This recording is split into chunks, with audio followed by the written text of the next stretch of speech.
welcome to the Old Time Boxing Show on the Grueling Truth Sports Network. The Old Time Boxing Show is brought to you by the Retired Boxers Foundation and MyBookie.ag. If you want to find out more about the Retired Boxers Foundation, you go to Facebook, look it up. Alex Ramos has a lot to do with it. You can also send him a Facebook friend request if you want to help out. So make sure you check that out. Today, we have the top 10 boxing movies, the 10 greatest boxing movies of all time, at least what our opinion of it is. And first off, I want to welcome to the show the Grueling Truth's resident historian, Christopher Shelton. How you doing, Chris? Good, great to do this. Thank you. That's all you got to say, Chris? Come on, spice it up a little bit. Have a little fun. Come on. It's coming in from Phoenix and a little bit of flu season, but I'm feeling good and looking forward to the top 10 because it's an interesting genre because it sort of depends who decides amongst the great filmmakers to get involved in boxing in the first place. All right, and we've decided to add somebody that's old enough to have seen every one of these movies the day it originally came out. Help me welcome to the show the author with Dennis Taylor of Intimate Warfare, John Raspanti. How you doing, John? Thank you, Mike. I don't want to admit that I'm that old, but I have seen all these movies, and I heard about all these movies from my dad, who was old enough to watch them, so he would sit me down in front of the TV. It was always the same, guys. I would be in my room, minding my own business. He'd go, John, you got to come in here and see this. So that was how I ended up seeing some of these really old ones when they were airing on television. So it's great to be here today to talk about them. All right, so we'll go ahead and we'll start with you, John. We'll count them down from the backside at number 10. What do you got? You know, Christopher said accurately, it's really hard in boxing movies to narrow down a 10 list. But you know what? I went back and forth on my list, but I put a more recent film, even though, as we know, I love the old movies. I put Creed down as number 10, Mike, because I saw Creed in an empty theater before it even came out, and it really blew me away how good it was. I don't know if I really expected it to be that good. And then over the last few weeks when we've been talking about doing movies, I started thinking of doing a movie list. I started thinking about it again, and I remembered. I even looked at my old notes, things I was writing down, and Ryan Coogler, and I can't remember the name of the guy who co-wrote the script with him, but they took the Rocky franchise and really turned it around and made it fresh again, which I was really impressed by. And then, you know, Michael Jordan in the boxing scenes was superb, and it really captured the essence of Rocky. So I had to put that on the list just because I came away again remembering, and I even read my old review from it, what a damn good movie it was. So to me, I had to put it on the 10 list just because when it was first announced, guys, I don't know if you guys remember this, most people, just about everybody mocked it. It's like, another Rocky movie, blah, blah, blah. But no, when I remember when I saw the first trailer, I went, whoa, this could be interesting. Then when I saw the movie again, I was just blown away. So I have to put Creed with Michael Jordan and the legendary Sylvester Stallone as number 10 on my list. Well, and don't forget Tony Bellew. I'll throw in a couple notes on Creed is that Creed, you know, one of the things that's interesting, and like the New York Times pointed this out, that when we're doing these boxing movies, as much as we deal with boxing, we deal with a lot of, you know, people of various race and ethnicity. But most of these boxing movies really deal with white guys, you know, on the climb. So it's actually nice to see the black boxer sort of as the star of a boxing film.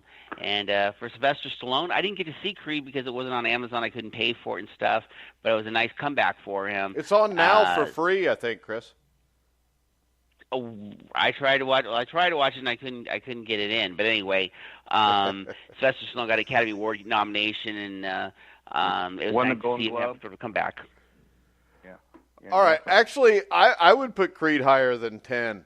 I actually, on my list that I threw together, I had it at number 5. I thought it was a damn good movie. And I thought that it was similar to the original Rocky. Much like I think Rocky Balboa was a really good movie, too. I don't have it in my top 10. But the fight scenes were good. And just like the original Rocky, which we'll get to later, I'm sure, in everybody's top half of the list, I mean, you had the love story. You also had Apollo Creed's mom in there. So we hadn't seen her in a while. And I mean, I agree it should be in the top 10. I think it should be a little bit higher. Chris, what's your number 10? My number 10 would actually be, I'd say Rocky 2. I mean, it's easy to start listing Rocky films, but I thought Rocky 2 was astounding for the first half of the film. I thought it was just as good as Rocky 1 for about halfway, and I don't think it went in the wrong direction. I just think that that people wanted him to win the heavyweight title, and so it sort of it detracted away from Rocky Balboa's story. But for the first half of the film, I think it's just as good as Rocky 1, telling this guy's story and where fame had taken him, sort of not where he expected or where he hoped. But I think Rocky 2 is the other great one of the Rocky films. All right, John. I wouldn't put it in the top 10, but it was certainly good. And I know that Sly Stallone paralleled his own rise to success with the movie of Rocky 2, the shocking amount of it. And then the fact that, if you guys remember, a very good scene in that movie is where Burgess Meredith as Mickey is when Rocky is in church praying for Adrian to recover. Mickey is giving him a lecture in a sense, and he's trying to also inspire him, but also say, look, I'm here for you and everything. And he says, Apollo wants to prove that the first fight was a freak. What happened was a freak. And that was what a lot of people said about Sylvester Stallone when he wrote Rocky. He was a character actor. He was in The Lords of the Flatbush. He was in a Farewell My Lovely with Robert Mitchum. He was in a porn film before that. I mean, a little porn film. I mean, he was a So what was your review on the porn film? I never saw the porn film. I'll tell you, The Lords of Flatbush, though, is a very good film. It's a very good film before he did Rocky 1. And I think John's right that maybe the most interesting parallels with Sylvester Stallone, because the Rocky character, the problem is he's sort of playing the Chuck Wepner character. And if Muhammad Ali's waiting for Chuck Wepner the second time around, Rocky doesn't have a prayer. So the whole point of the first one, the reason why Rocky did so well, was because the Muhammad Ali character was kind of a little bit unfocused, not really prepared. So I think the Rocky scenes really play out well for the first half when he's dealing with his fame, but then he's not realistically going to come back and beat Apollo Creed. Why not? Well, because now Apollo Creed's going to be focused and really ready. But wait, Mickey switched him to a right-handed fighter, which threw Creed off, so Creed wasn't ready for that. Well, he wasn't ready the first time around because I think he was a little bit. Well, no, the first time around he was a southpaw. If you remember, he the same thing that he learned from Rocky Marciano, where he tied his feet together and taught him how to be right-handed. I just think that again, if it's supposed to be because it's Chuck Wepner versus Muhammad Ali, that the only reason Wepner knocked Muhammad Ali down or gave Muhammad Ali such a good battle, if it's even that battle, is Muhammad Ali really wasn't focused. He came off Foreman and thought, I'm facing a chump, and wasn't really wasn't really focused on Wepner, and then that gave Wepner a little bit of ammunition because Wepner wasn't a chump. He just wasn't a high-ranking guy. But if all of a sudden you're prepared for Chuck Wepner, Muhammad Ali's prepared for Chuck Wepner. Chuck Wepner doesn't have a chance against Muhammad Ali. Yeah, but also if you watch Ali and Webner, it was nowhere near the battle that Rocky and Apollo was. And I think people read too much into the Chuck Wepner thing. I think the idea was there of a white guy coming from nowhere getting a shot. Outside of that, I think that just from interviewing... said that's how he wrote it. Was he went to that fight, and then I know he wrote but he didn't write it based off of that fight. I mean, there was no love story off of that fight. I mean, it was inspired. It was about guns. Do you want me to talk, or you just want to talk over me? Sorry. All right. So my whole point to the whole thing is this. It's a movie, number one. It's not based on a true story because it's not based on Chuck Wepner. The idea, to me, came from Chuck Wepner. And, I mean, I've interviewed Chuck Wepner. I know John has. And I think that Chuck goes a little overboard sometimes with the comparisons. Well, but the whole speech Sylvester Stallone says, the whole, at the end, I just want to go the distance. The little dramatic speech that Sylvester Stallone does in Rocky 1, he says he directly got it from Wepner. How did he get that from Wepner? He doesn't know what Wepner was saying to his wife or girlfriend. Yeah, he did, because he interviewed him. He interviewed him before he wrote the movie. Yeah, I think most of it's bullshit. What do you think, John? Well, first of all, of course, Chuck Wepner didn't really knock down Muhammad Ali. I mean, they knocked him down. I mean, it's a knockdown. I know you guys don't like to call it a knockdown. That doesn't mean it's not a knockdown. It was not a knockdown. Yeah, we all know that it wasn't really a knockdown. It's officially you can call it a knockdown, but it wasn't. Well, stepped on his foot. Really knocked down. Officially close enough. Not really. Well, not when it's Tony Perez, who was kind of shady at times, anyways. No, he hit him hit him to the body, hit him to the chest, and Ali went down. He was a little off balance. There's no doubt about that. He stepped was off on balance. his foot, Chris. I mean, but nonetheless, I mean, Sullivan only went down once as a glove boxer before he faced Corbett, but nonetheless, he was off balance and got knocked down by Mitchell. Still a knockdown. Knockdown's a knockdown. No, Give the guy his due. If you step on somebody's foot, it's not an official knockdown. It's only an official knockdown if the referee doesn't know what the hell he's doing and didn't see it. Well, I wish they had slipped and made all these mistakes and called the Ernie Shavers knockdown of Muhammad Ali a knockdown, not a slip. They called that a slip, but they called the Wepner shot a knockdown. That's just the official ruling. Yeah. Well, I mean, the official ruling. I mean, do you think that Pernell Whitaker fought a draw with Julio Cesar Chavez? No, I think that that was merciful officiating or something. But I don't know. I don't give Wepner his knockdown. It's not the end of the world that Ali, took a knockdown. Never got knocked down again for the rest of his career. Well, he never got knocked down there either. He got knocked down by Henry Cooper. He got knocked down by Joe Frazier. Mm-hmm. He didn't get knocked down by Chuck Wepner. Chuck Wepner tapped him in the belly and stepped on his foot.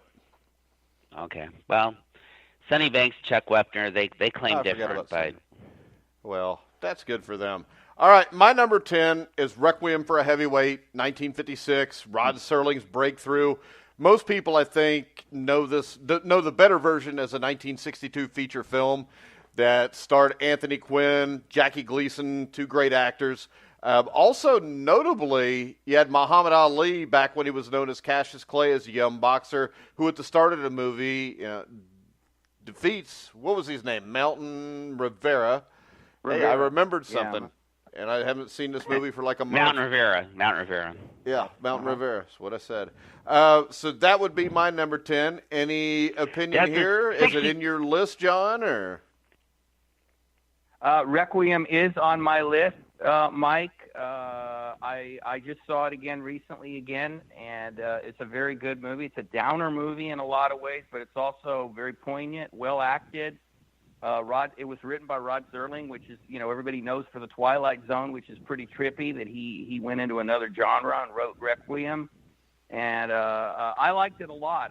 The ending was a bummer again, but the whole movie was really well done. And I also know from reading about this film that Jackie Gleason, Mickey Rooney, Jackie Gleason played his manager. Mickey Rooney was like his cup man or whatever, and then Anthony Quinn was Mountain Rivera. That nobody liked Jackie Gleason, and Jackie Gleason was very upset about the way that Anthony Quinn was playing Mountain Rivera, if you remember the way he was talking and everything, because he thought that Anthony Quinn was going to steal the whole movie, and Anthony Quinn wasn't trying to steal the whole movie. He was pretty much the star of the film, and that's what Mountain Rivera was, and Gleason was pouting and complaining, and Mickey Rooney just said, "Oh, go, to yourself." And so they had this little silent mini war going on the set where it was Mickey Rooney and Anthony Quinn against Jackie Gleason. So that was interesting, but maybe that added a little tension to their scenes, because if you guys remember, there were some really good dramatic scenes in that film. So that's very worthy of the list, Mike. Good choice.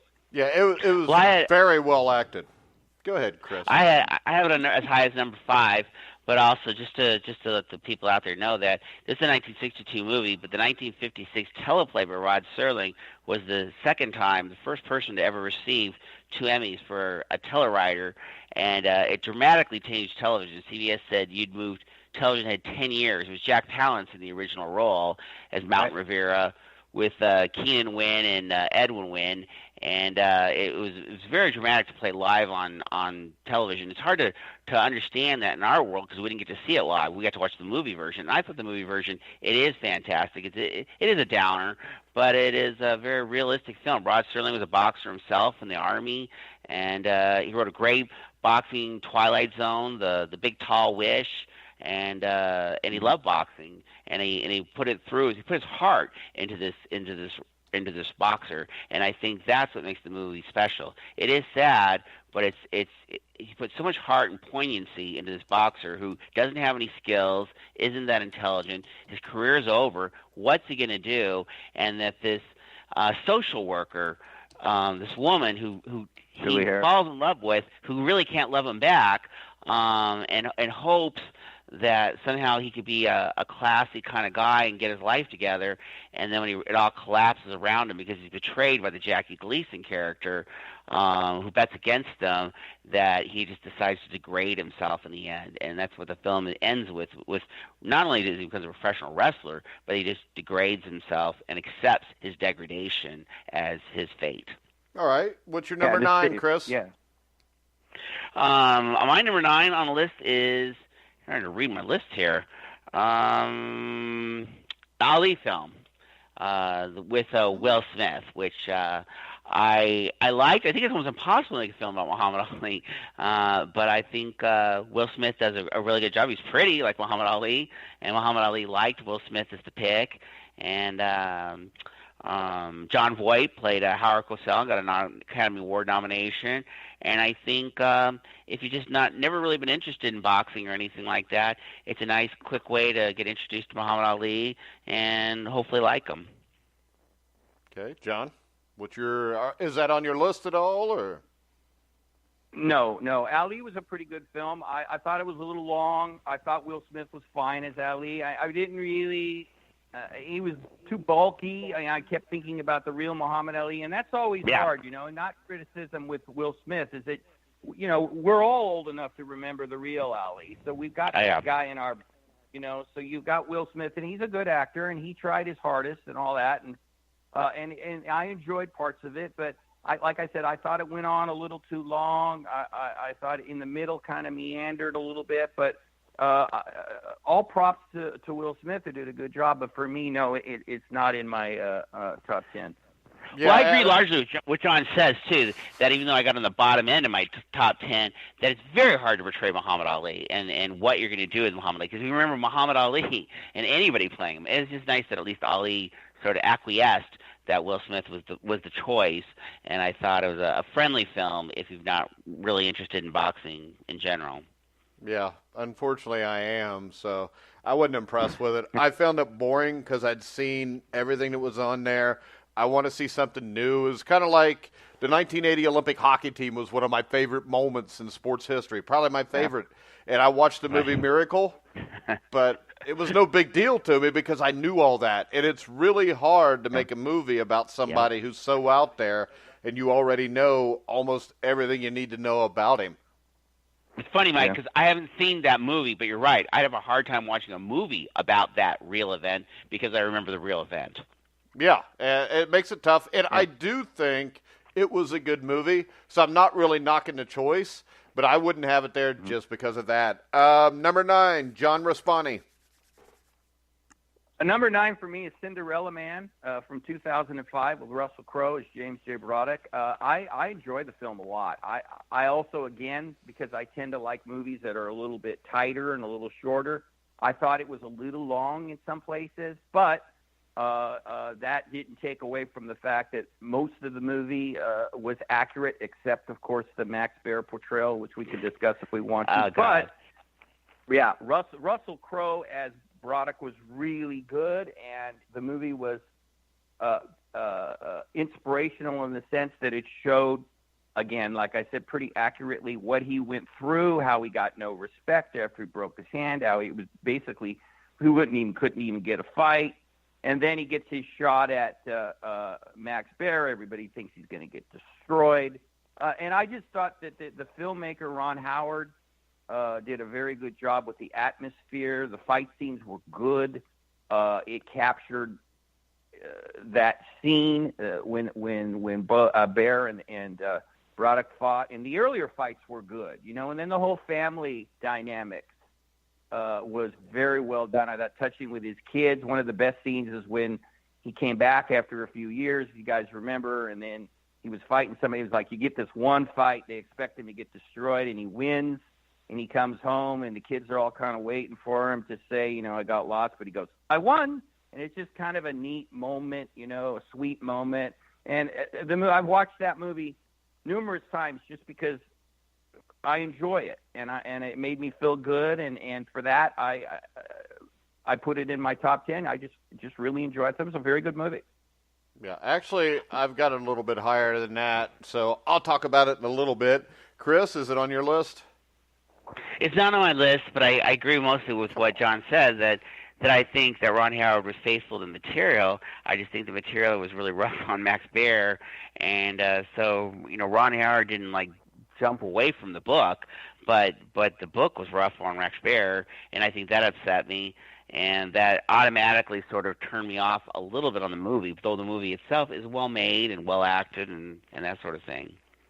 Okay, but you've got Ali in the top 10.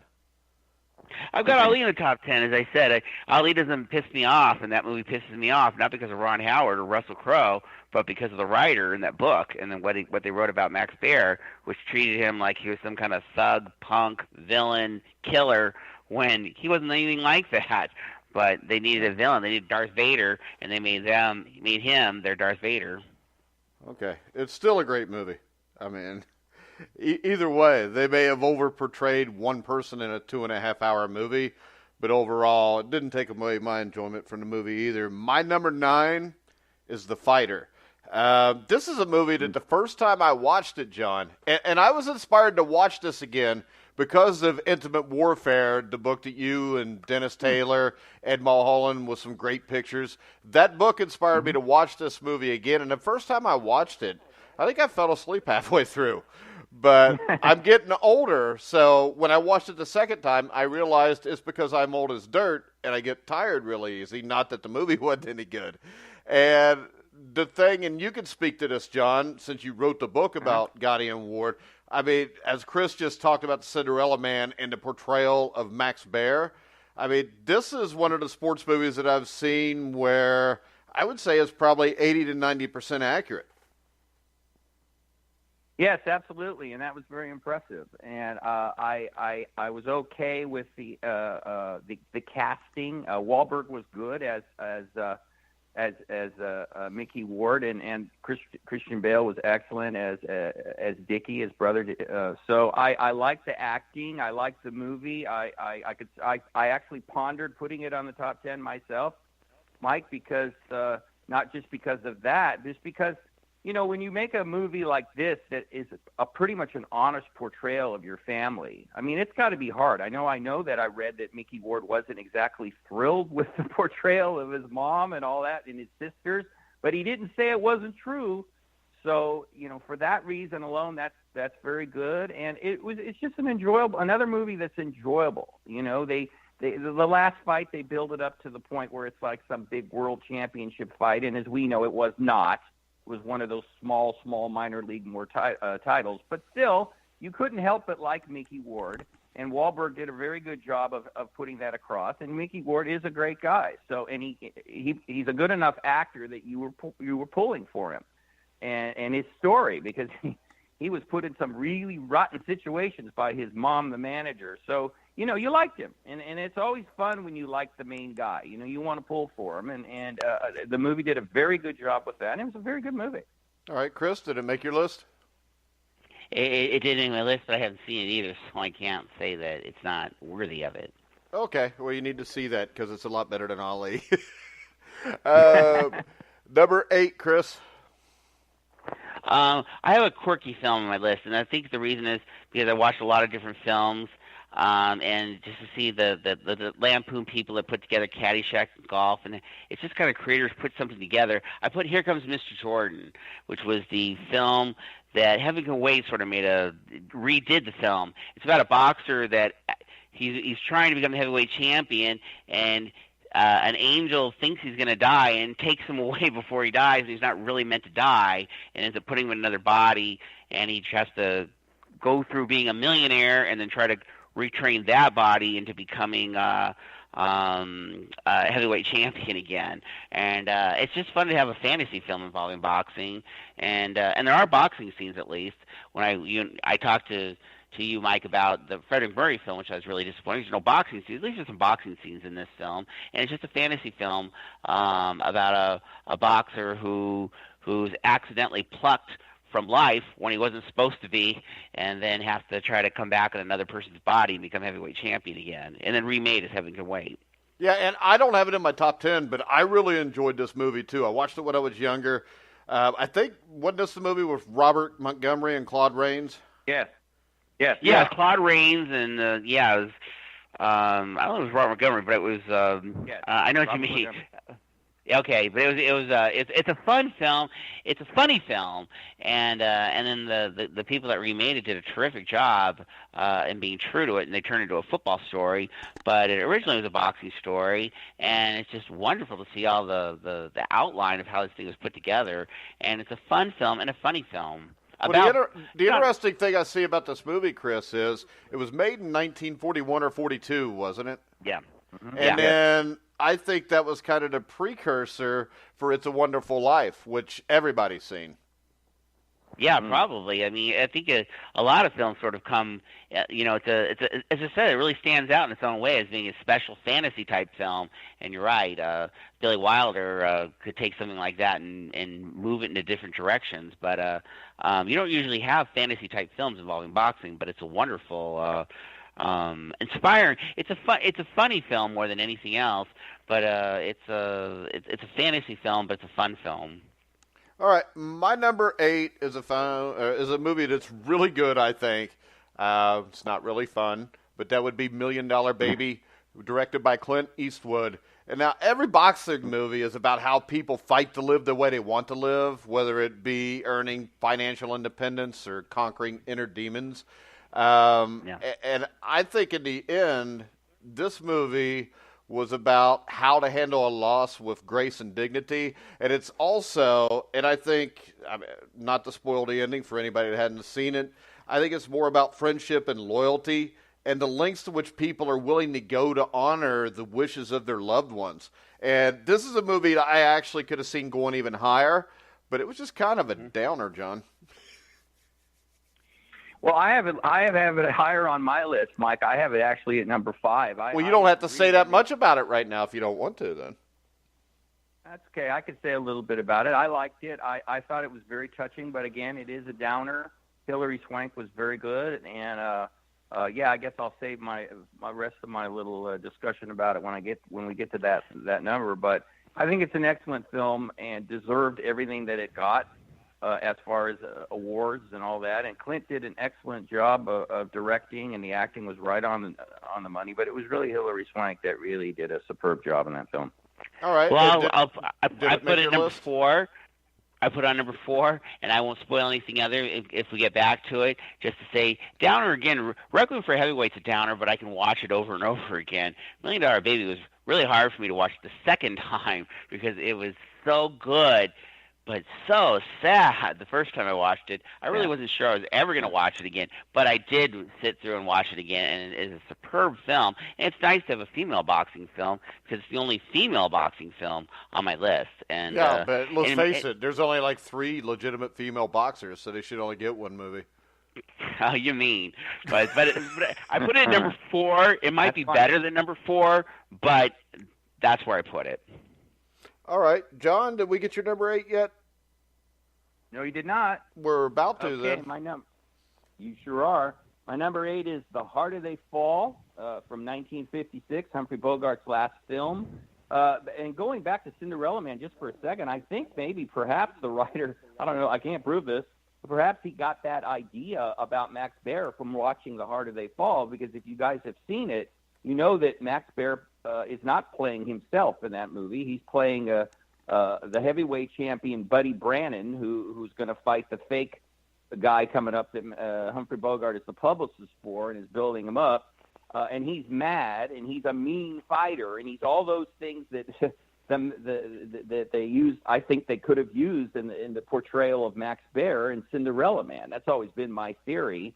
And Max Baer unfortunately plays this guy in the movie, but I just really enjoyed the movie. I thought it was interesting as in an acting way, because you had generations here. You know, you had Bogey, the old school actor who used to just say, hit your mark and say your lines. And then you had Rod Steiger doing the method style, the Marlon Brando, James Dean, Paul Newman style of using your own life to bring out the emotion so that it's real and not acty. So on that part, I know getting a little acty here, you got that. But the story based on Primo Carnera and boxing history was also very fascinating to me. And Bud Schulberg wrote it, and he was a boxing fan. He's famous for I love boxing and I hate boxing, which maybe we can relate to at times. But I just thought the movie was outstanding. You had Jersey Joe Walcott in it, former heavyweight champion, and you saw faces in there that you saw in other movies. It just is very gritty, very real. The acting is touching. You know, Bogey has an attack of conscience throughout the film, and he's trying to survive. And I've seen that movie probably 5 or 6 times and never been bored at all. The old time shots of New York City I really like, and I couldn't go any higher than 8 because we're getting up in there to the really, really top movies. But I really, really enjoyed The Harder They Fall. Yeah, it's been a long time since I've seen it. So it's not in my top 10. I actually ran out of time before we do the show. That was one of the 2 movies with Champion that I haven't seen.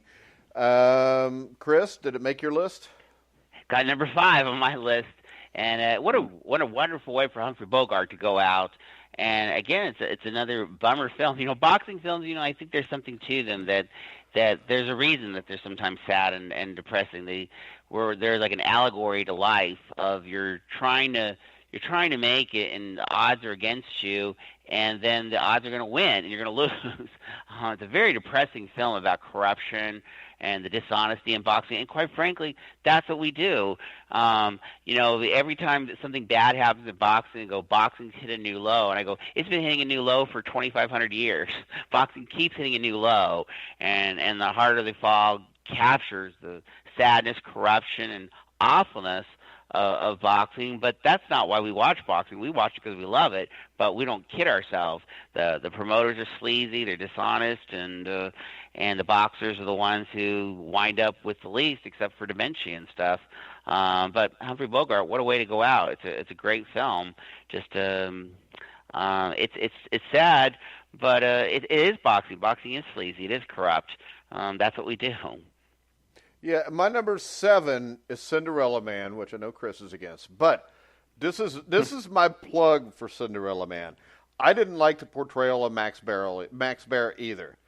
But I don't think there's any denying the palpable emotion in the story of Braddock. I mean, he was a man who represented poverty-stricken working class during America's Great Depression. And he goes from not being able to feed his family. You see his kids go to family because he can't pay the bills. And then, you know, he gets these fights. He gets these kids back. And the thing that struck me was when he's fighting Bear, sitting in the closet, listening to the fight because they're not even supposed to hear it. And he's winning the fight and they're cheering, and all of a sudden Mom opens the door. I mean, this movie, I don't like the Max Baer portrayal, but I'll guarantee you this, any true boxing movie or real-life boxing movie is leaving something out. I mean, Raging Bull left a ton out. If you read the book compared to the movie, there's a ton of stuff missing there. But my guess is you've probably still got the Raging Bull up in this list. Well, I'll just say that I will say that the movie was faithful to the book. It didn't make up something different in the book about Max Baer. It stayed what the book said about Max Baer, the movie said. So it didn't stray. Yeah, I don't care. So you're saying it's true then? Yeah, I think the movie. I mean, I love what Ron Howard. Ron Howard did a great job. Russell Crowe did a great job. I was just unhappy about the portrayal, which is from the author, not really Ron Howard or the movie makers. Yeah, but like I said, with True Stories, they overlooked a lot of stuff that Jake LaMotta did, but that still makes everybody's list. I think in this, the one thing, it doesn't change that the movie's really good. John, number 7. Well, this one certainly isn't depressing. I really enjoy this one, and it's called Somebody Up There Likes Me. I'm sure you guys like it. 1956 had an interesting history where James Dean was going to play Rocky, which is really hard for me to imagine, actually, because I really think Paul Newman hit a home run with this, or scored a knockout, if you want to get cliche. The part, and it's funny we're talking about true stories. I mean, obviously this is a fictionalized version of Rocky Graziano, mostly true, but some things, looked glamorous. Exactly, glamorized is the word, right? But it's a feel-good movie. A guy that had a rough upbringing, and he fights his way out of it, and he finds out that there's one thing that he can do well, which is fight. And his name wasn't even Graziano, and you find out about that. And that's a movie that my dad really liked. Being Italian, he really liked Rocky Graziano. He really liked Rocky Marciano, obviously. And Italian boxers, most of them were known for their guts and their moxie and all that, and that certainly was Rocky Graziano. So, but to the movie, Paul Newman, again, does a really good job. He has a very difficult relationship with his father. There's one part where Newman is Graziano before he's going to fight Zale. The second time goes home, and he goes to his house, and his dad is like, "What the hell are you doing here?" And he says, they argue a little bit, and he says something to him, and Paul Newman is Rocky Graziano, says, "Is there something I can do for you? Just tell me what it is." And he said, "Be a champ, something I never was." And that is very touching to me, and I love that. And black and white again. I guess as Mike has been saying, I'm old as dirt, so I love the black and white films, the oldies. And Somebody Up There likes me from beginning to end. To me, is just a really, really good film, good movie making. Robert Wise, who also directed another movie that's probably on our list, of Setup, directed this.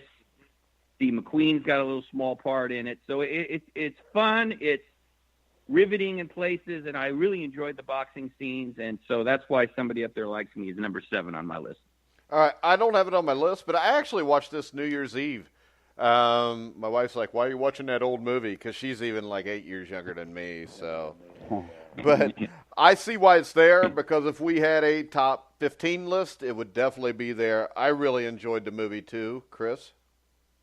It's not in my top 10, but I remember loving it as a kid, and I just I didn't lose flavor with it. It is a little kind of over-glamorizes a little bit of the Rocky Graziano thing, and I love what Paul Newman eventually became. I know this is a big move for him. It really helped break him through, but I like the guy that went on to do The Hustler and HUD and those kinds of movies, and this was a very sort of cheerful boxing movie. I mean, there's nothing wrong with that, so it's not a bad film.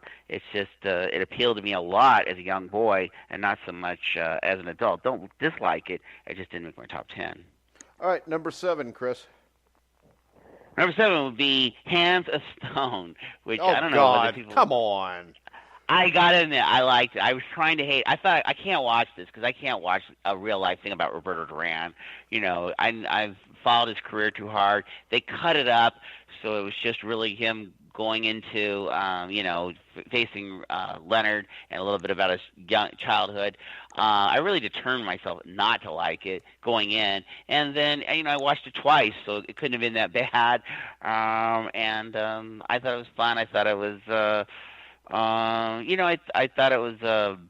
I thought there's too much to Roberto Duran that you had to chop up to make this movie, but that doesn't mean I didn't like it. I can't pretend I didn't like it if ultimately I sat through and liked it. It's kind of funny to watch Roberto Duran and Sugar Ray Leonard have sex scenes in movies, but the women are really good looking. Oh my God, they hired some good looking women in that movie.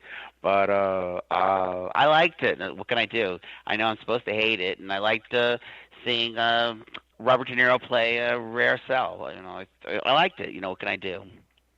All right, John. I haven't seen much of it. I watched the trailer, and I love movie trailers sometimes. This one I hated. I said, nope, that is not Roberto Duran. I said, nope, that is not. They're not capturing it. They showed a few scenes boxing. I went, nope, looks fake. Can't remember the actor who played Sugar Ray Leonard. I said, nope, again. So I'm always somebody who says, look, watch a movie for a few minutes, give it a chance. But I will admit that I haven't. Yeah, I have not done that. I can't lie and say I watched it for 10 minutes and turned it off. I just, everything about that I saw pictures in the trailer and the way they tried to portray it, it just did not ring true. Roberto Duran, like we were talking about Muhammad Ali, bigger than life and a lot in my mind. And the actor did not look like Roberto Duran, did not suggest Roberto Duran to me. So if I don't buy the guy playing this particular fighter that I watched a lot as a kid and remember so much, it's a waste of time. I'm just going to sit there and go, nope. So that's basically. I'll absolutely say, John, though, you're right. The 10 minutes, I'm going to turn it off. That's what my intention was. 10 minutes and I turn it off. And I just didn't turn it off. And then I got through the film, and then I watched it again. So I said I can't deny a film if I watched it twice, even though I know they chopped up his life so much. I mean, his lightweight career is really, undermined, and what he did after Leonard was not even there. There's so much to Roberto Duran that's not in this film. All I can tell is that, hey, I watched it twice, and then, there's something Roger Ebert says that sometimes you go to a movie to watch a girl's boobs, which sounds ridiculous, but the woman that plays Roberto Duran's wife, she's so good looking. And Sugar Ray getting on with his wife's pretty good looking in that film. There's things about good looking girls in films, and it's a boxing film, but it's a sexual film too. But I sat through it twice, and I can't just deny it got past 10 minutes if I watched it twice, and I can't deny that I liked it. I could say this. I think it is one of the worst boxing movies I've ever seen. I mean, the fight scenes looked fake. He didn't look like Duran. The movie was stupid. And this is the thing. I love boobs, too, like anybody else. But if it takes boobs to get you to watch a movie once or twice, that movie sucks. That Roberto Duran's wife could corrupt anybody. She's the best-looking girl I've ever seen in my life. I watched the movie, and I have never wanted to watch it twice. Oh, God. I could watch it over and over just to see his wife. And it is bizarre, though, to see Sugar Ray Leonard have a sex scene with his wife. But she's a good-looking girl, too. Maybe that's what's corrupting me on the film. Maybe it's just the girls are really good-looking, and maybe it's really not a boxing film. Maybe it's more salacious than that. But I just thought it was going to be awful, and I gave it the 10-minute meter, and I sat through it twice, and I just can't deny that I sat through it twice. Did you say the 10-minute meter or the 10-minute Peter? It might have been both. Might have been both. It's been a slow day. That day. Oh, hell. He had the DVD and the internet was down that day. There was nothing else to do. That's right. All right. Now I've totally lost my train wreck of thoughts. Number 6. What the hell, Chris? Well, I've got so far Requiem for a Heavyweight on 6, and then on 5, I've got Harder They Fall. So on 4, I've got $1 Million Baby. So I'm already dropping all the way down to 3. So John, maybe should go next. Just tell us what your number is for 6. Repeat it. What would you say your number 6 was? 1, 2, 3, 4, 5, 6. Requiem for a Heavyweight, I got a 6. Okay. Harder They Fall at 5. $1 Million Baby. You don't have to keep reading. We'll go through the numbers, and if anybody wants to say anything else about it, that's fine. My number 6 is a surprise move. I got the champ, and I kind of combined the two champs. The movie, I mean, the original and the remake were kind of met with lukewarm response from critics. But I think if you look at both films, they resonated strongly with audiences due to the intimate stories and emotional performances. Jackie Cooper, Ricky Schroeder, both over the top with the way they act. And I think this, I mean, you seen Colley's dad, Champ. You see his dad pass away at the end of the movie with him yelling, and crying. And this is a movie I only saw once, but it stuck with me. I think it was because of how close I was to my dad. And even when I saw the movie in 1979, 1980, I mean, I don't see how there's a person alive that can't watch the end of that movie And I mean, you don't even have to have seen the first hour and a half, 2 hours of the movie to end up seeing the end of the movie and crying your eyes out. John?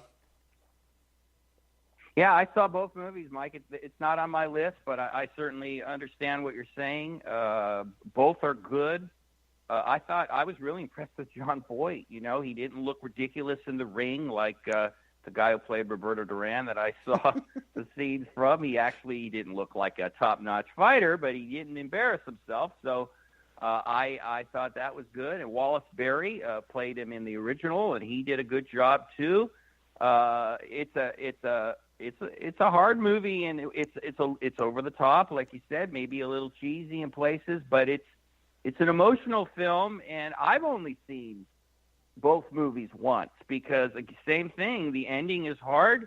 Similar relationship with my own dad, and when he died, it was obviously difficult, and I think we watched it together. I was really thinking about this last few days.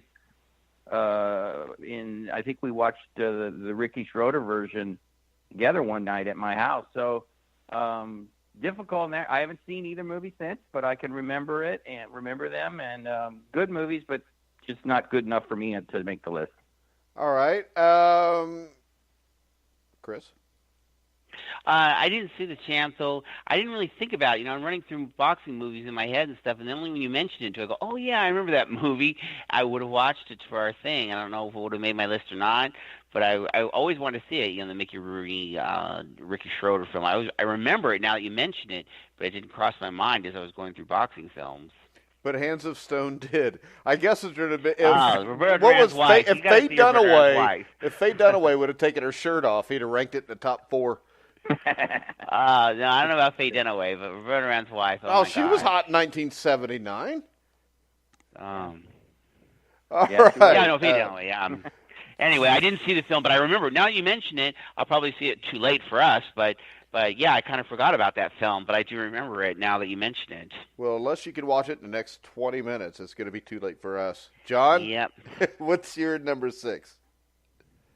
My number 6 was Requiem for a Heavyweight. We pretty much discussed it to death here, but again, it's a riveting film. It doesn't waste any time. It is kind of a downer, but you got to remember.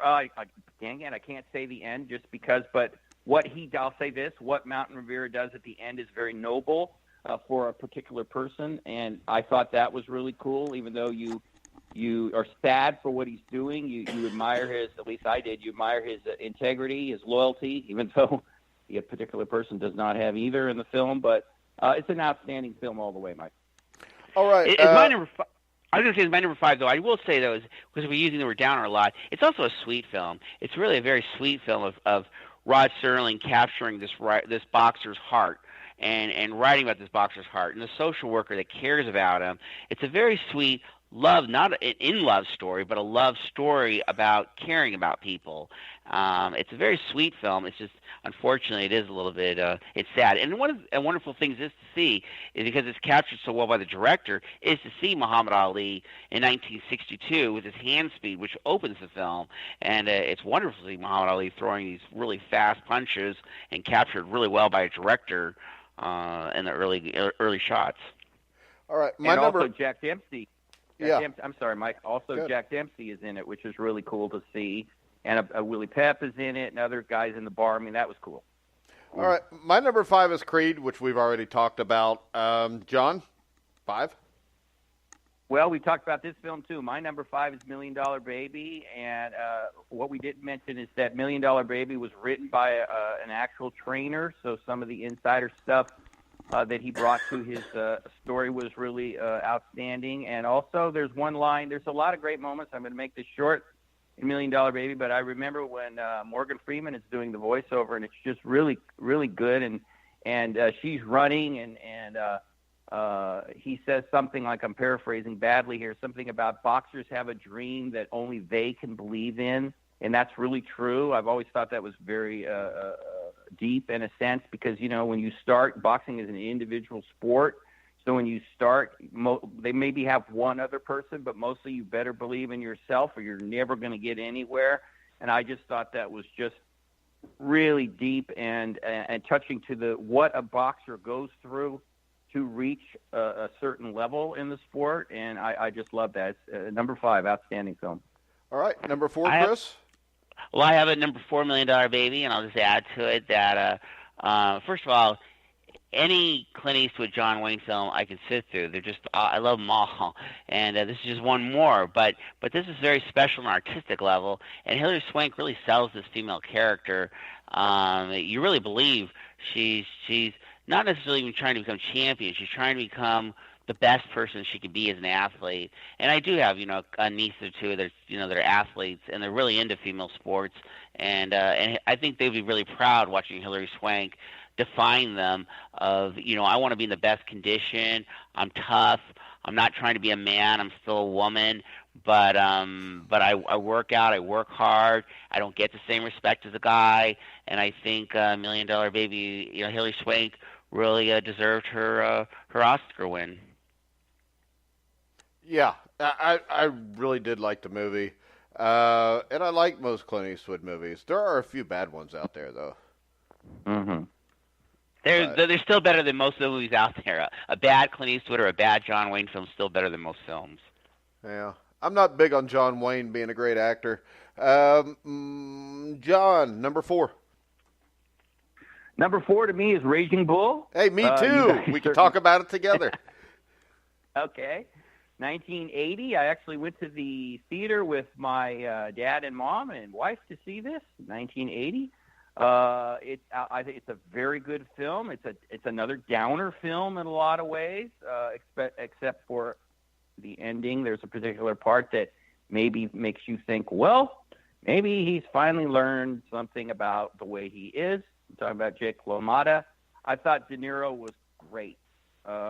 His boxing scenes were pretty damn impressive. I know Jake LaMotta said that he could have been a fighter. We didn't say what level.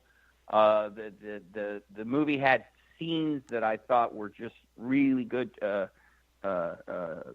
His brother Joe Pescopo was in it, and he played his brother, and he was really good. It was just like a tour de force for Robert De Niro, though. He was the star, obviously, and he carried the film. And he had to, when he gained all that weight, I mean, it was incredible when he did that. And I always think of movies sometimes with scenes. And I remember the one scene again when they're talking about Jake fighting Tony Gennaro, who was a pretty high-ranking middleweight in that period. You remember this? And the wife makes a mistake and says something, oh, he's a really good-looking kid. And Jake's like, who's a good-looking kid, Gennaro? And then, something like that. And then he just beats the living snot out of him, of course, in the fight. And he's glaring, he's looking over at his wife. And then the guy who plays the mobster says, he ain't good-looking no more. So, it's just a good, really very good film. I liked how creative it got in points. It's black and white, but then when they shot their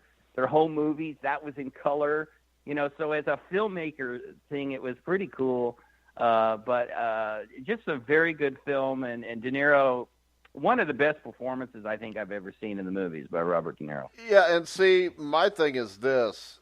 Every movie I have ranked below it from 5 to 10, I liked better. But I know how great a movie this was just from what you just talked about.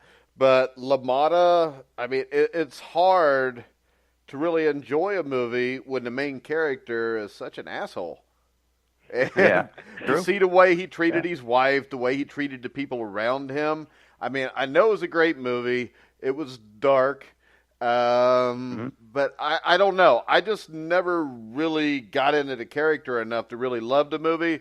But with Martin Scorsese, I mean, it's a very well-acted movie. The boxing scenes look good. Jake LaMotta looks like a boxer. So that's why I have it that high. Chris, you got it higher? I got it number 1, and I definitely have to fight people off on this one because I'm part of a movie group, and they hate the film. They absolutely hate it because Jake LaMotta is such an asshole and such a bad person to his wife, beating her up and things like that, and beating up his brother. But I thought that it's great to have someone like Martin Scorsese at the top of his form decide to get together with someone like Robert De Niro and Joe Pesci, who had been retired from movies for a few years before he made this one, and decide that they're going to make this masterpiece of music and the direction and the editing and make it all about this boxer who. How do you become champion? You do it not by being a nice guy, but through this sort of rage. And I thought it did a terrific job of dealing with spousal abuse. You don't see that in sports movies at all. And I thought that the movie was very pure to what it was. It was not a popular success when it came out, and it wasn't even a critical success immediately when it came out. In fact, because it was such a bomb with the public and the critics didn't like it quite at first, it looked like it might be the end of Martin Scorsese's career for a while. And then people like Siskel and Ebert and Time magazine decided, hey, wait, we got to save this guy's career. Started reevaluating it and calling it one of the greatest movies ever made. And then it started kicking into gear as at least a critical success. I just think it's great to see these great artists deciding to focus on boxing and tell this story. Whether it's absolutely pure to Jake LaMotta, I don't know, but I thought it was very pure to what they thought was what you need to be to get to the top. Mean, vicious, no nothing, no nonsense, just anything you got to do to win, period. All right, John? Yeah, I pretty much agree with everything you guys said. It's a dark movie. It's not a fun movie. It didn't make a lot of money at the box office for obvious reasons. It's hard to watch when he's beating up his wife, especially. He's such a jerk. He's such an asshole, whatever term you want to use. I mean, he picks fights with people for no reason. It seems like he's paranoid. I mean, this is not a good guy here. This is not a nice guy. So you watch it. It's almost like a car wreck in a sense, where we all kind of glance over. We have to admit we glance over, even though we don't want to. It's kind of like that, You're like, oh, this guy is such a jerk, but the filmmaking is so good that you keep watching because of that. I mean, I agree. It is so superb. And then after even the part of an asshole and stuff, the kind of the after effects after his boxing career, where he tries to sort of run his own nightclub, but he doesn't know what he's doing. He's letting underage girls in, and he's trying to become a stand-up comic and stuff like that. I cover a lot of boxing stuff, and that really is what boxers try to do. They try to figure out what to do after their career, and it reminds me of Sharkey and guys. It turns out a little bit of a train wreck when their careers are over, trying to figure out what to do at the next stage of their life. Yeah, but doesn't it bother you that they left most of the worst shit out about Jake LaMotta, Chris? I think the only thing that really bothers me is it almost makes him look a little bit like he's equals with Sugar Ray Robinson. And it's like, no, really, Sugar Ray Robinson won every time but one. This is my biggest problem with the movie. Yeah. It makes him look like an equal with Sugar Ray Robinson, but it leaves out him raping an 18-year-old girl in the Bronx. It leaves all this shit out. So the thing is this, as messed up as this sounds, this movie ended up glorifying a man that was a miserable human being. Well, he was on the set, and he was okay with what they put out. Yeah, because they didn't put out the worst shit. If you're not putting the worst stuff out, and the thing is this, I mean, you don't even have Cinderella Man in your list, but you got Hands of Stone, and Cinderella Man, you said they made Max Baer look bad. Right. I mean, why don't you leave this out? Because they didn't make LaMotta look as bad as what they should have. I can't imagine, honestly, Mike, saying, you watched Raging Bull, and your problem with the movie is that it didn't make Jake LaMotta look bad enough. Yeah, because when you're a rapist, pretty bad. Hey, no, hold on a second. Film. This is where I go with this. All right, I got it at 4 because of Scorsese. I would never put it any higher because he raped an 18-year-old girl. He was a miserable human being, and the problem I have with this movie, the biggest problem, is the fact that he got glorified. And he was a celebrity till he was 95. And the thing is this, if you raped an 18-year-old girl, you should have been shot in the head and dead then. So I don't see why we glorify an asshole. I don't think they glorified this guy. Yeah, they did, because they left shit out. The thing is this, just like Mike Tyson, no matter what Mike Tyson does, there's a percentage of the world that thinks he's great because he's a thug and he's an asshole.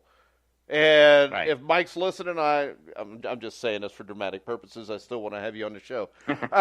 But My thing is, I don't see they did glorify him because they didn't put the worst shit in here. I mean, because No, they don't. They John don't show brought like this up to me, so I when read he the punches LaMotta his book, wife. and well, When fuck. he Go punches ahead. his wife, Hey, he punches it's your her. show. You run the damn thing the way you wanted. You talked about Okay. this show for 5 minutes. I mean, this gets old. I'm in the middle of talking. I don't interrupt you. Okay. Go ahead. Say what you got to say. No, I just said that. I thought when he punched his wife, I don't think it looks nice at all. I think it's pretty nasty and vicious, and doesn't make him look good at all. Glorifies him all. We're all worried about Max Baer made out to look like a mean guy, but nobody worries that they don't make LaMotta look as bad as what they should have. And they should have. I mean, if you're going to tell the true story, tell the true story. You can't sit there and say, well, he approved it because you left out the worst stuff. But yeah, right. Mike, can I throw this in? Mike, Vicky LaMotta, I read when Vicky LaMotta and Jake LaMotta attended the film together, believe it or not, they weren't married anymore, obviously. He looked over at her and said, was I really that bad? And she said, you were a lot worse. Exactly. So there you go. I mean, that's a testament to what he was as a person. All right, Chris, number 3. Number 3, I got Fat City. Oh, 1972. Come on, Chris, we got to stop. Oh, you didn't this like now. it? It's the worst movie I've ever seen. Oh my God, I can't believe it. I thought it was a great film. I actually watched this. Was that Friday night I texted you that I was watching Fat City, John? Yeah. Yeah, that movie's terrible. Go ahead. Talk about a downer. I thought it was a good film. It was a good character study. It's not really a film about people that are becoming champions of the world. It's about Stacy Keach, who's a guy who's a little bit over the hill, who's trying to figure out what to do with his life, and he picks up a young fighter, which is Jeff Bridges. And I thought it was a great character study. I can't believe you guys don't like this film, but everybody has their own taste. And I would just say for anybody listening, it's a character study film about people who get involved with boxing, not sure what else to do with their lives. And the guy that played Coach on TV is in it, and I thought it was a very good character study. And obviously you guys don't think so. Well, I think it was very well acted. I just didn't think it was a very good movie. I mean, it's a downer. I sat there and watched that and dozed off and on the whole time. And the next day, when I was completely awake, I watched it in the morning and I fell asleep again. So I knew it wasn't just because I was old. John? No, and the women that are in that thing, I hate to say it, but they're like around my apartment complex and stuff. They're kind of sleazy, drunken, boozerly kind of women, but that's all these guys can get. And that's the world that I see around me. It's a sad kind of world. It's actually supposed to be Stockton, California. And it's not quite as bad as my world, but it's a sad world. But again, I thought it was a great character study. I thought Stacy Keach, Jeff Bridges, Nick Colasanto, I thought they all did a fabulous job, really, in my opinion. All right, John. I watched it again, Mike, because when you said you were going to watch it, I got curious, and I had seen it years ago, and I have to say, sorry, Chris, that I think the movie is massively overrated. I thought that the same thing. I thought the acting was good. John Huston directed it, legendary film director. God, directed. Put his heart in it, at least. He tried, but it just was. Mike has a little bit of a pattern here, falling asleep in these. It seems like, but yeah, because I'm old. 20 hours a day. It's got to be really good. Day, if I stay awake the first time I watch a movie, that movie should win an Oscar. He'll stay alive. He'll stay awake through Hands of Stone when he sees Roberto Duran's wife. I'm just kidding. I stayed awake. I don't care about seeing boobs because my wife's pretty hot, so I don't really worry about that anymore. So, I mean, no, you guys honestly do not like Fat City, and that's your opinions. My opinion is it's great character I really study. don't like it. It's just about 3 or 4 guys and kind of going through their life for about about a year in their life or something, and one of the guys is trying to they're trying to figure out who they are. And I thought Stacy Keach is great, Jeff Bridges was great, Nick Colasanto was great, and I thought because the character study was so good that it's worthy of it, and you guys obviously disagree. Yeah, I just didn't like the movie. Slow. That's it. That's it right there in a nutshell. That's why I fell asleep. It's just a slow movie to me. Yeah, me too. But, all right, number 3 for me is a movie I just finished watching actually this morning, and that was Body and Soul with John Garfield. I just think it was a great movie. I mean, cinematically, it was great. The actors were really good. And Chris, if you've seen the movie, the blonde that Charlie Davis is with is pretty hot. Now, she didn't pull her boobs out. If she would have, I wouldn't have turned away. But I mean, it's great. And the thing that I really liked about it was the African American character portrayed by Canada Lee. It was just all the seediness of boxing against a good man. And in the end, that good man won. And I mean, I really liked the movie. John, what's your number 3? My number 3 is Rocky, by the way. And by the way, well, I guess I won't. Come on, you can't have Rocky at number 3. You've just lost all respect I have for you. It's a fabulous movie, Mike. This is why it's so hard to narrow this down to the top 3. I saw it again because I'm old. I saw it in the theater, but you guys saw it. I don't know if you guys saw it in the theater. I saw it in 1976. I had heard that people were standing during this movie, and so I had to go. And being a boxing fan, of course, I had to go see it, and I loved it. And the only reason, Mike, that it's not number 1, I think, and this might sound hypercritical to some people, but it's not totally original. I think Sly borrowed some scenes from Somebody Up There Likes Me, especially in the bar scene where the crowd is listening or they're watching it actually in Rocky and cheering for him. And in Somebody Up There Likes Me, they are listening to Graziano fight. He borrowed a little bit of Rocky from, I think, in that sense, the Italian, and all this. But I don't want to put that as such a downer. I think it's a great movie. My 3 could move from day to day about what is the best one, but I love that movie. I've seen it probably 20 times.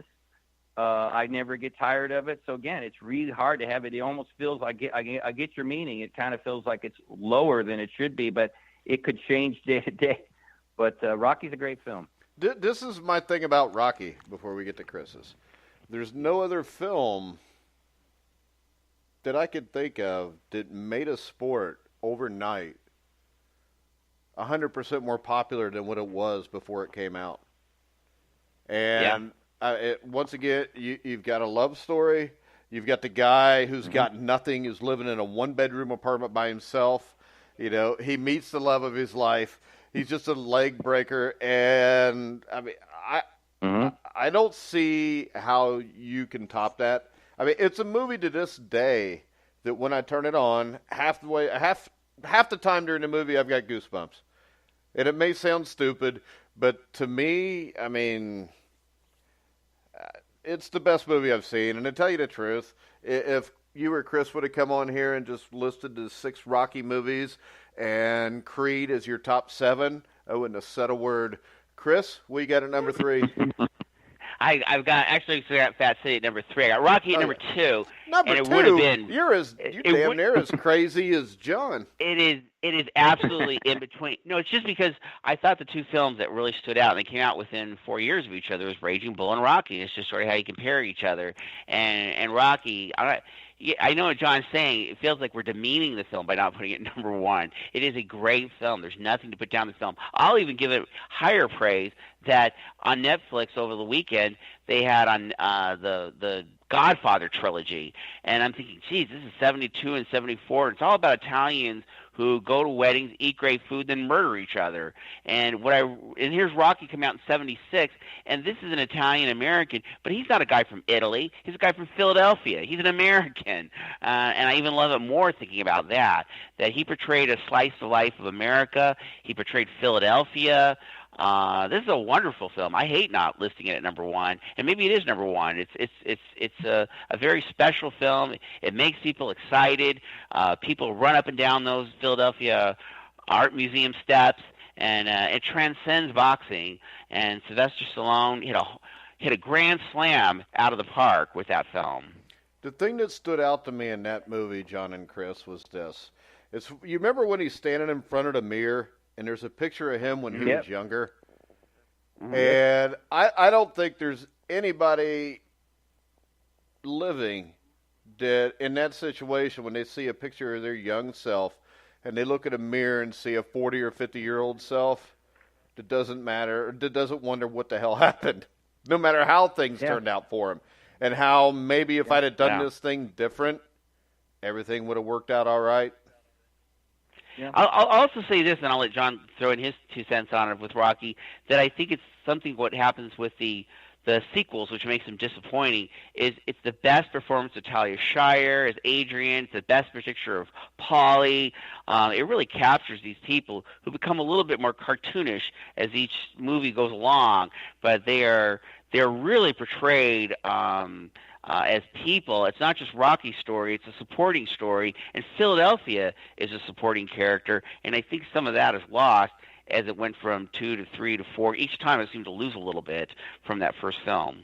Yeah, but I think when you get to Rocky Balboa, Chris, I think it did get a lot of that back.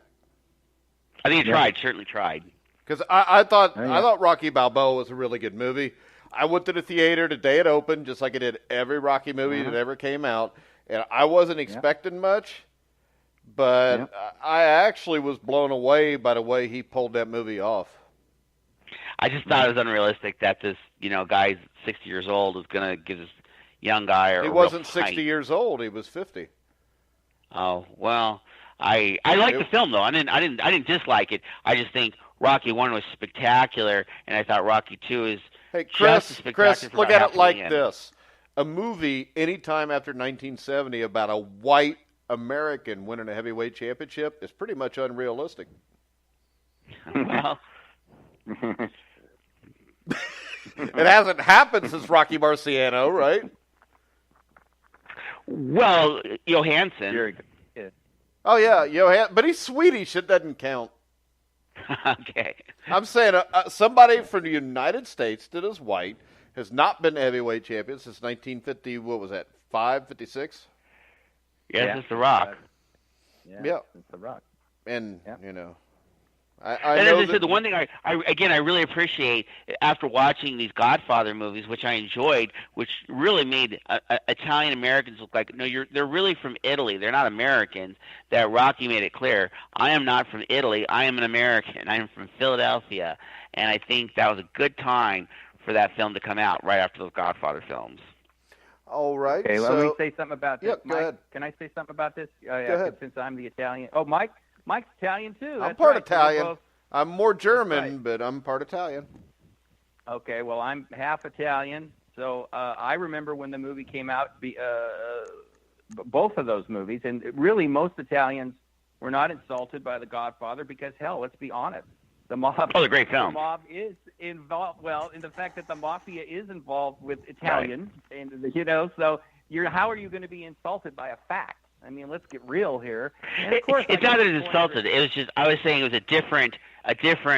After what you've seen with The Godfather, which are great, I was glad that Rocky came out and showed a different side of Italian American culture. I got that, and Rocky, no matter what he was, Italian, German, Polish, whatever, he's inspirational. You got to love the guy, and that's what makes the movie so great. Again, is because he's such a good guy. You can't help but pull for this guy. He's such a nice guy, and he's funny at times. Again, I love dialogue and lines in movies, and Stallone is a witty guy in real life, and I could throw out a few of those, but I won't about some. But he's a good writer, and he did a superb job with the Rocky character, and it's just. I agree, John. I agree that also what you said about 2 that I put on 1 is that Sylvester Stallone also had a chip on his shoulder. This is a real talented guy who hasn't quite made it, and he put his heart and soul and frame of mind. He put everything into this character in that first film. Yeah. Well, see, and the other thing about the movie is this. No matter who you are, you do at least get one shot in your life to make something of yourself. And most people blow that chance. And most people don't get a second chance, and I think that's what it was about also. Let's go ahead. John, number 2. Well, this was another thing I was going back and forth, Mike, but number 2 to me is the setup. I had it number 1 for the longest time. Hey, we agree. I watched both films that I have 1 and 2 again just to see, and I love the setup. It's gritty as hell. It's told in real time, which I love, 72 minutes. It's great. The first shot when the camera comes down and it's the neon is blinking dreams and it says Paradise City. I mean, in a filmmaking sense, I love that. Of course, as I said earlier, that's Robert Wise, who made Somebody Up There Likes Me. He really had a knack for these boxing movies. Like I said, it's gritty. The boxing scenes are good. Robert Ryan, who plays Stoker, was a collegiate fighter, and the shots, the editing is also excellent with the boxing scenes and the people eating and one guy listening to a baseball game and the quick shots like that. So it's not a real happy film in a lot of ways. It's very noirish. I love film noir, so obviously I'm going to love that. Robert Ryan, outstanding. So there really isn't anything for me to say negative about the film, because I like films that don't waste time, and this one certainly doesn't waste time. It gets right to the point, tells the story very straight and hard, and shows that side of boxing, that other side of boxing that is the truth. And I like movies that get about as close to the truth, obviously fictionalized, but as they can. And this gritty film, the setup, did it for me. I got it at number 2 also. Chris? No, I don't have my top 10 or anything like that, but I believe you guys. It's a great film. You haven't seen it? No, I haven't seen it. You got to see it. It's a good movie. I will. I trust for your judgment what you guys say. I think it sounds great. Yeah, because actually it was a movie that I wrote an article about my top 10 boxing movies like 2 or 3 years ago, and I think I had it somewhere between 7 and 10. And then when we were talking about doing this show, John brought it up, and I watched it again, and it's really good. Did you get your number 2 yet, Chris? Yeah, I already did Rocky at number 2 and Raging Bull at number 1. Okay, I was hoping you'd want to change that. No, I will also say, just to throw this out for people out listening, the first movie to make money was in 1894, directed by Thomas Edison, a boxing movie. The first paid movie actor was James Corbett. So boxing was very important in the history of movie making. My number 1, of course, was Rocky. John? And I think it's a good choice. It's the greatest choice anybody could make. You guys ended up losing this show. But the good thing for you, Chris, is you came in second because you picked it as number 2. But somebody picked it as third. What do you got at number 1, John? I got Body and Soul, Mike. I had to go with Body and Soul. It was hard. We discussed this. I mean, it's my favorite boxing film. But there's a connection to my dad again. You were talking about The Champ with your father. With Body and Soul, there's a connection with my dad, and I don't want to get all sentimental here, but I miss the man so much.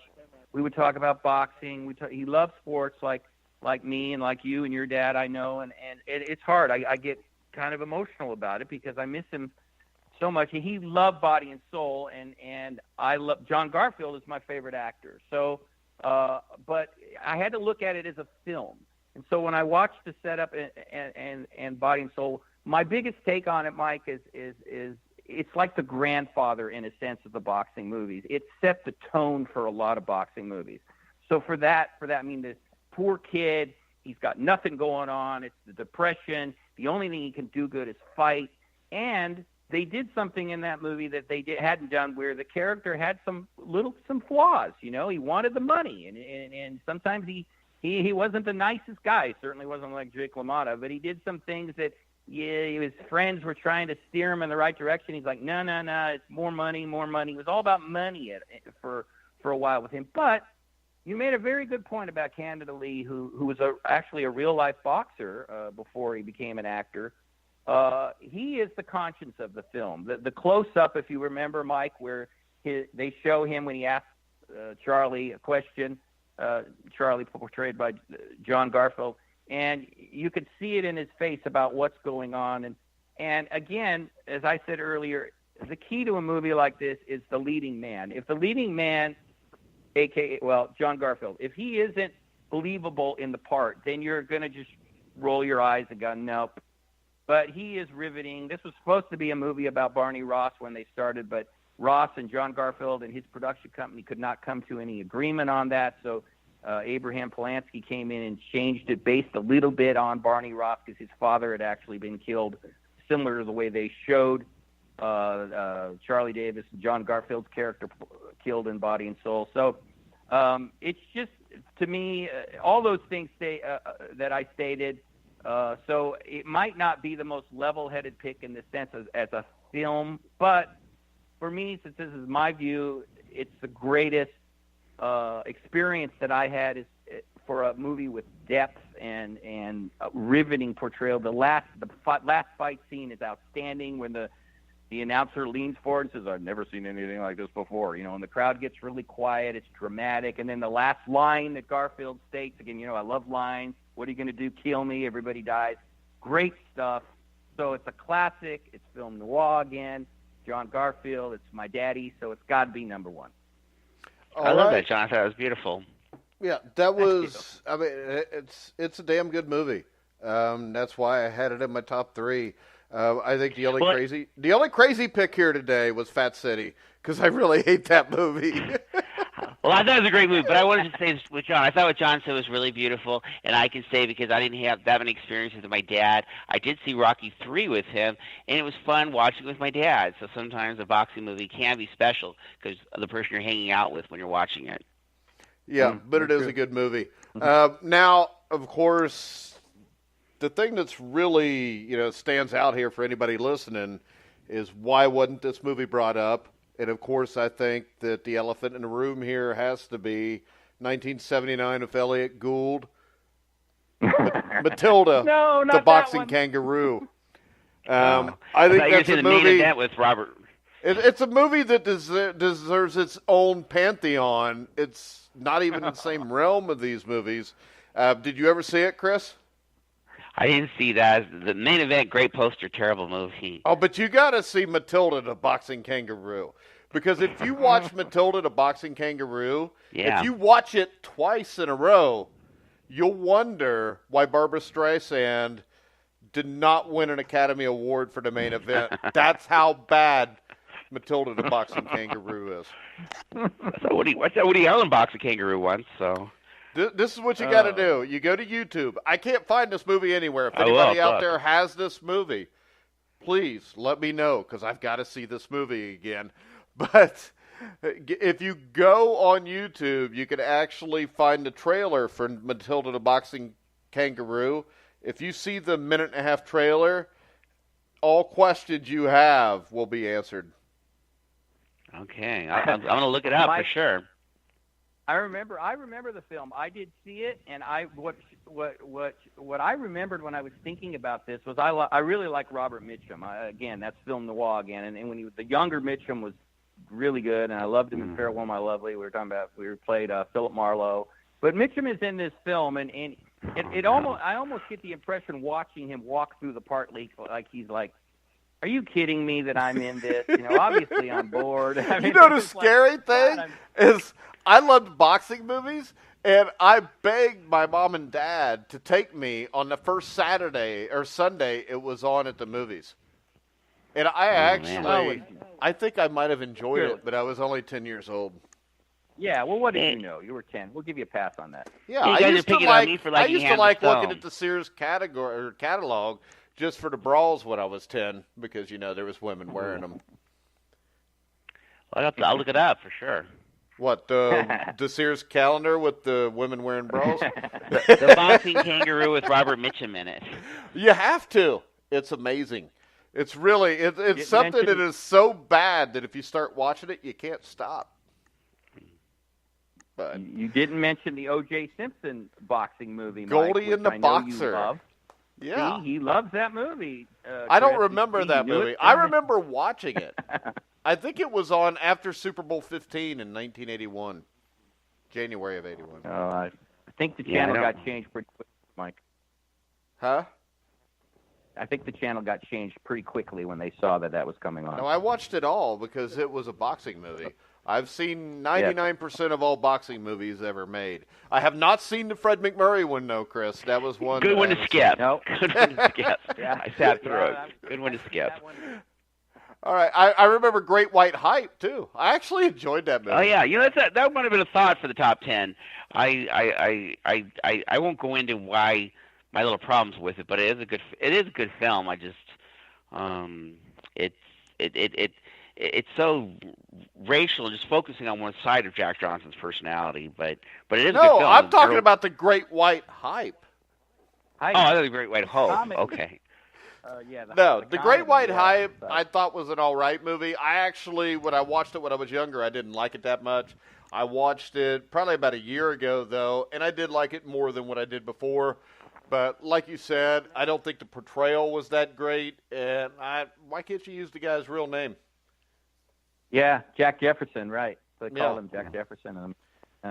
Jack Jefferson is a sweet name now. Jack Jefferson. Okay. Yeah, but, okay.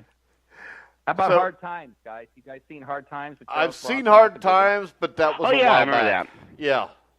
I hadn't seen it in a long time. I liked it. I hadn't seen it in a long time. I hadn't thought of it. Didn't make my list. Hadn't seen it again. But I remember watching it and liking it. I hate to say, if you guys don't like Sad City, I don't know how you like that film, but I thought that they were sort of similar in sort of their thematic I haven't seen Hard Times recently enough to know whether I liked it or not.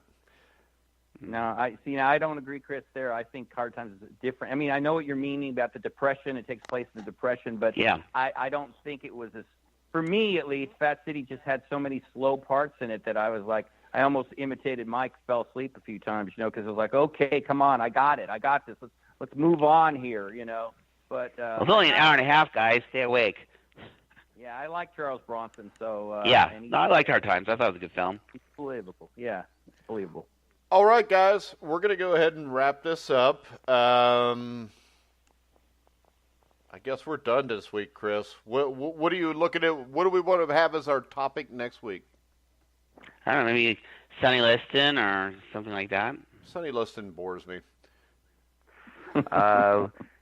We could do the McCall-Lewis 2 fights. Those were pretty unusual.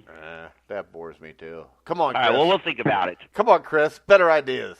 John, you got any ideas for me and Chris next week? For your historic show? Yeah. Why don't you guys did something on Jack Dempsey? Why don't you do something on Jack Dempsey, or have you already done something on that? Sounds good. We'll do Jack Dempsey. All right. It seems like this show's getting kind of some racial overtones because all we're doing is doing shows about white heavyweights. But all right. I threw out Liston's name. I know, but I just find him boring. He's like Tyson. No, that's all right. We'll anybody that wasn't afraid of him whipped his ass. Let's go. I say we go Dempsey or Tunney. We go Dempsey. Okay. Sounds good. All right. So next week, Monday, same bat time, same bat channel. Me and Christopher Shelton will be live talking about the career of Jack Dempsey. Make sure you go on to grillingtruth.net and check out all of our articles, all of our shows. We got our NCAA basketball top 25 out today. We'll have a lot of shows coming up for the NFL, for the Super Bowl 52. We will have Super Bowl week next week, where every day we'll have a special guest, talk about the game coming up. Make sure you check out our Legends of Boxing show. Let's see. We also got the Ringside Boxing show. You want to tell everybody about the show that we put up last night for the Ringside Boxing show, John? Oh, absolutely. We had Marlon Starling on, and the Magic Man.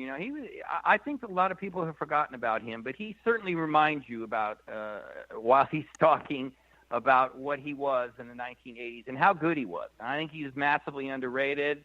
I'm going to write an article about him in the Boxing Hall of Fame. I think now, the way it's changed in the last so many years, I think he should be in.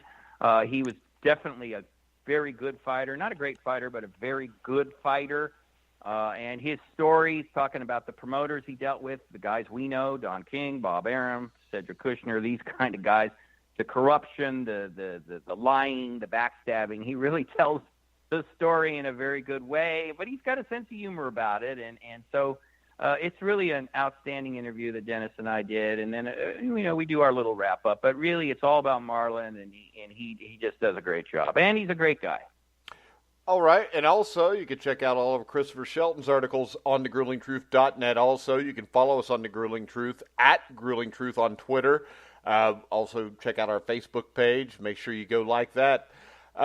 So, for Christopher Shelton, John Raspanti, I'm Mike Goodpaster. You've been listening to The Grueling Truth, where the legends speak.